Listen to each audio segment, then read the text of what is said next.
Chair Bergen, ladies and gentlemen, freehold boards, Bruce Paterson, Garwood. Oddly enough, I wasn't actually going to say anything. I was just going to sit there and let it go. Really? Oddly enough. But he brings up the tax bills and the county taxes. And it kind of like this year, and I don't think I mentioned it to you guys, and I'm sure you're not aware of it because you're not in the formulation of the tax bill. That's a separate entity. But Garwood, this year the Board of Ed was a $65 increase.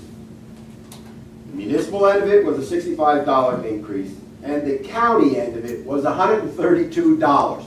In other words, it was actually, if you add up the borough and the Board of Ed, it was actually more than both of those put together. $132 versus $130 total for the direct operating cost. I was beside myself. I never really did mention it. I'm mentioning it now because Mr. Bennett brought up some ideas. I mean, you know, I'll tell you, this guy's definitely thinking out of the box. Pretty far out of the box on some of his ideas. But I mean, it's interesting that people are coming here and talking about, you know, taxes. Summit, like I said, Summit is coming down here and crying about taxes. Roselle is crying about taxes. You have basically wealth levels of the higher end and the lower end. Everybody's crying about county taxes. What can you do about it? At least Mr. Bennett is bringing up some ideas. I've been coming here for, I don't know, 15 years, I guess, to pick a number. But I really don't hear anything dynamic.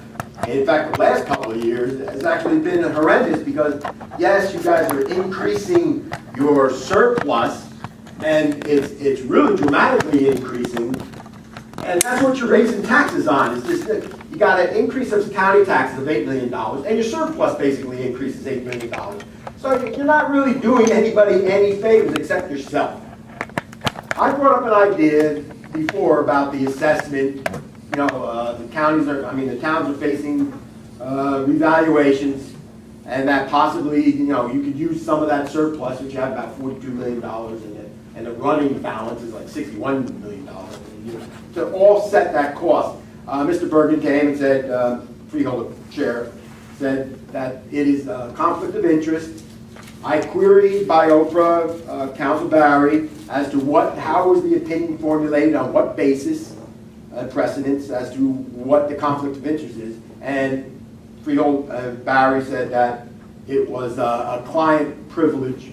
It was a client attorney privilege. So one guy can say anything he wants, and of course the county attorney, who is being paid by the freeholders through their budget, is just going to back them up. I mean, it's ridiculous.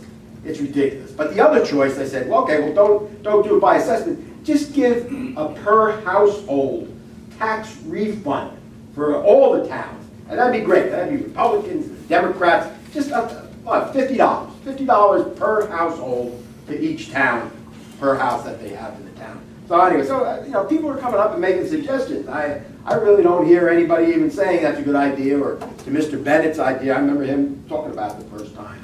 So, I mean, that's my suggestion, talking about taxes. Just another thing, I guess, I would assume that you're aware that the COA situation, the affordable housing plans that the towns are putting in place, I know the county doesn't have to adhere to that, it's the towns themselves. And it's creating super high density projects that are now coming in. Cranford, there's a 900 unit project. They're going to increase their township by 13% or something like that, population. In Garwood, we have a 300 unit projects, increasing our population by about 15%. But I mean, it's these COA units as an obligation, and the 85% marketable units that come with the 15% COA obligations come down from the state. It comes from the state, it's not the county. But I mean, I think it's time for you to stand up and back up your towns, because everybody's really hurting. High density, high traffic, very high traffic on your infrastructure, which is the roads that the county does, culverts, bridges, and such like that. So I mean, it's going to impact all of us, plus the pilot programs, which, you know, 5% only goes to the county anyway for whatever the taxes are. So I mean, something like that, you should form like a little commission or something and study this COA obligation that the towns are facing, and maybe recommend that, you know, that you would be against it, that, you know, you're protecting your residents and the constituents and the town. Thank you, Mr. Paterson. Thank you. Is there anyone else from the public who wishes to address the freedom of the board this evening? Seeing none, I'm going to close that portion of the meeting.